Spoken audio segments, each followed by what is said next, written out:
अस्सलाम वालेकुम, कैसे हैं जी आप लोग। मैं आपके साथ अदनान और आप देख रहे हैं हमारा YouTube channel story with Adnan. आज जो स्टोरी मैं आपके साथ लेके आया हूँ, ये स्टोरी नहीं, एक हकीकी वाक़या है। बहारो कंजरी जो थी उसके हवाले से।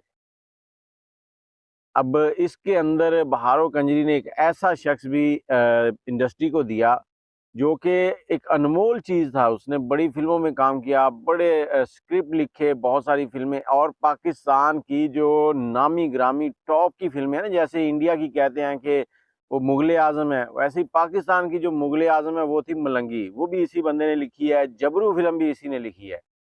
इसके अलावा इतनी ज़्यादा टॉप क्लास हिट फ़िल्में इसने लिखी हैं ना, और इसका रोल इतना लाजवाब होता था। अब इसका नाम क्या था? इसका नाम था जी सिक्केदार। असल नाम रहीम था, रहीम खान, और सिक्केदार इसका नाम पड़ा था। अब सिक्केदार हीरा मंडी में रहता था। सिक्केदार हीरा मंडी में कैसे पहुंचा? हीरा मंडी के अंदर एक तवाइफा थी जो कि अपना गाना गाती थी, कंजरी बहारो। कंजरी बहारो जो थी वो नियाज़ बेग, जो लाहौर के अंदर इस वक्त ठोकर नियाज़ बेग के नाम से मशहूर है, उस इलाके में पैदा हुई, उस गांव के अंदर। पहले वो एक गांव ही था, अब वो स्टॉप और वो शहर की सूरत तो अब इख्तियार की है उसने। तो वहाँ पर पैदा हुई, वहाँ से वो आहिस्ता आहिस्ता पहुँच गई हीरा मंडी। हीरा मंडी उसने अपना कोठा सजाया, वहाँ पर वो अपने ना गाने, मतलब रक्स करती थी, गाने गाती थी। आवाज़ बड़ी प्यारी थी उसकी, तो लोग उसको सुनने के लिए आते थे। अब जो इस तरह के काम करते थे ना, उनको पहले ज़माने में लोग कंजर कहते थे। आजकल टिकटॉकर और इस तरह से नए नाम आ गए हैं, तो उसको कहते थे कंजरी। अब बहारो उसका नाम था, कंजरी बहारो। अब ये कंजरी बहारो से बिगड़ते-बिगड़ते उसका नाम कंजरी बहारो मशीन आ गया, और कंजरी हटता गया, बहारो मशीन उसका नाम रखा गया। अब बहारो मशीन क्यों रखा गया? क्योंकि उस वक़्त ना जो ये गाने वग़ैरह थे, वो एक, वो आपने देखा होगा, वो गोल-सा तवा घूम रहा होता था, उसके ऊपर वो सुई रखी होती थी जिसमें से आवाज़ निकलती, उसको मशीन कहते थे। कि फिर उसके साइड में एक हैंडल लगा होता था जिसको घुमाते थे और वो मशीन घूमती थी, फिर गाना चलता था। तो उस मशीन की वजह से इसका नाम बहारो मशीन पड़ा, क्योंकि इसकी आवाज़ इतनी लाजवाब थी, उस मशीन का मुकाबला ये इसकी आवाज़ करती थी। तो वो इसलिए इसको बहारो मशीन कहने लग गए। बहारो मशीन जो है ना, वो गाहे-बगाहे 15-20 दिन या जैसे टाइम मिलना, इसने अपने गाँव जाना, नियाज़ बेग। अब गाँव के अंदर जब जाती थी तो वहाँ पर बिल्कुल इसको ऐसे प्रोटोकॉल मिलता था कि जैसे चौधरी को गाँव में मिलता है ना, कि चौधरी साहब आ गए थे, वो मंजे डाओ रंगील थे, चाह पानी सारा कुछ। इसी तरह से बहारो मशीन का जो था ना, वो प्रोटोकॉल ऐसा ही था। अब एक बार गई हुई थी तो वहाँ पे बैठी है, बच्चे खेल रहे हैं। उस दौर में ना, मतलब सस्ता दौर था, शरीफ लोग थे, और इतनी ये कह लो कि स्टाइल नहीं थे। आजकल तो एक 2 साल का बच्चा, उसको अगर नंगा छोड़ दें ना, तो वो भी आके कहता है कपड़े डालो। तो वहाँ उस दौर में बच्चे 7-7, 8-8 साल तक बगैर कपड़ों के भी जवान हो जाते थे। बच्चे खेल रहे हैं तो वो पूछ रही है, और कई बार ऐसे होता था कि बच्चों को कपड़े, कमीज़ जो है ना, ये लंबा सिलवा दिया जाता था ताकि सलवार की ज़रूरत ही ना पड़े। बच्चे खेल रहे हैं, तो वो बच्चों से पूछ रही है, तुम किसके बेटे हो? तुम्हारा नाम क्या है? तुम्हारा नाम क्या है? ऐसे ही वहाँ पे एक बच्चा खेल रहा है जिसके शलवार भी नहीं है, कमीज़ जो है वो फटा हुआ है, एक तरफ को लटका हुआ है। उससे उसने पूछा, तुम्हारा नाम क्या है? उसने कहा, जी मेरा नाम है रहीम खान। अब जो सिक्केदार था ना, सिक्केदार, उसका नाम रहीम खान।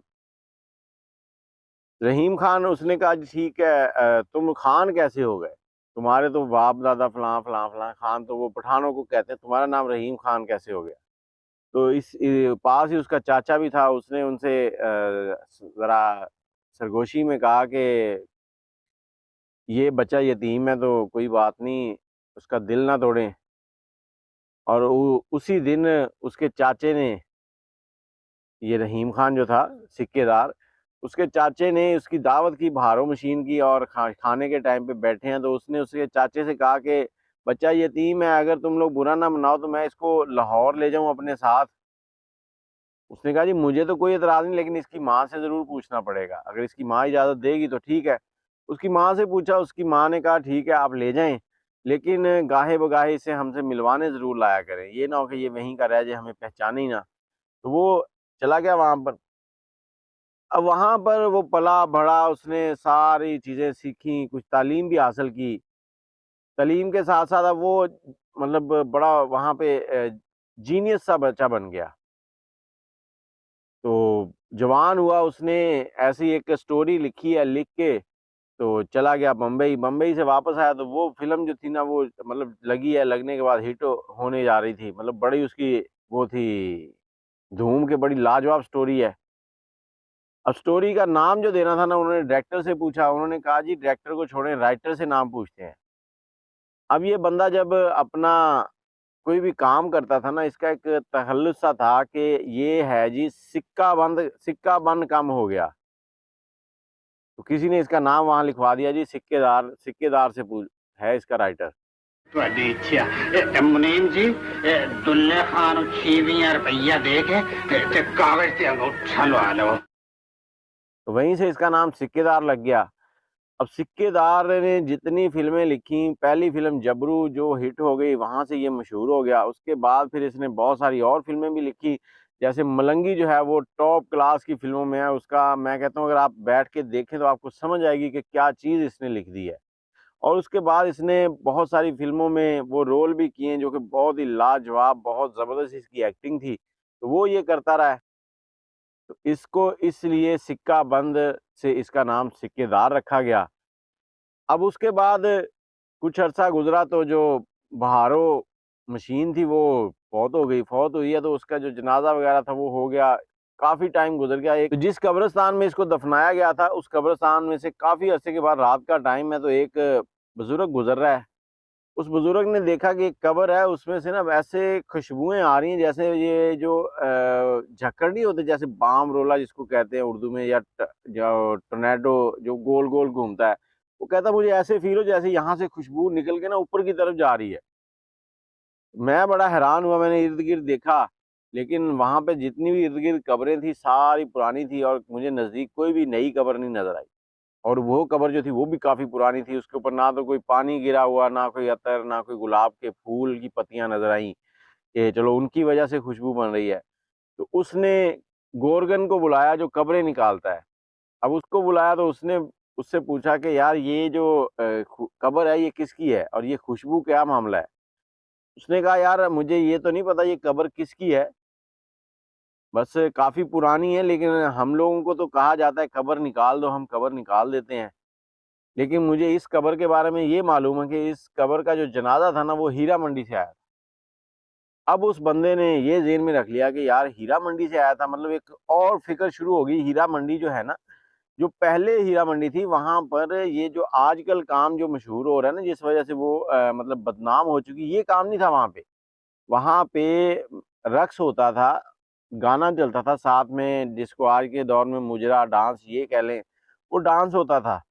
और कई बार तो ऐसे होता था जैसे बहारों मशीन की आवाज़, अब तो वो अपने लाइव गाने के अंदर बैठ के वो बजाना और गाना सुनाना, ये चीज़ें होती थी।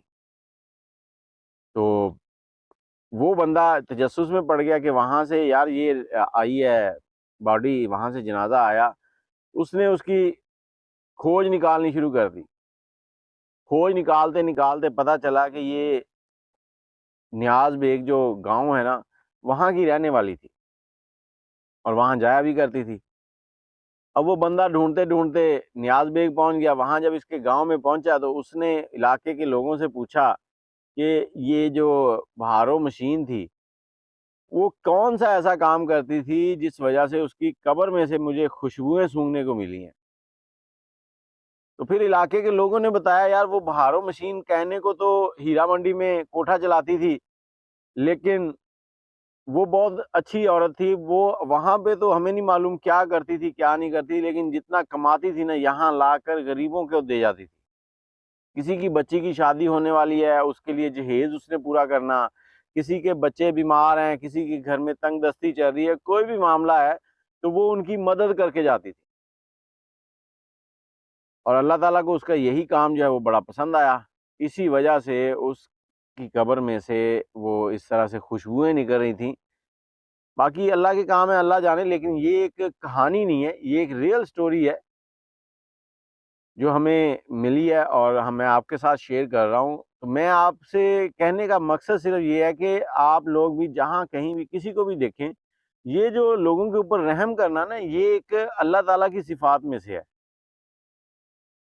अल्लाह ताला अपनी मखलूक के ऊपर रहम करता है, और जब उसकी मखलूक में से कोई उसकी मखलूक पे रहम करता है ना, तो वो फिर जलाल में आके उस बंदे पे भी और ज़्यादा रहम करता है।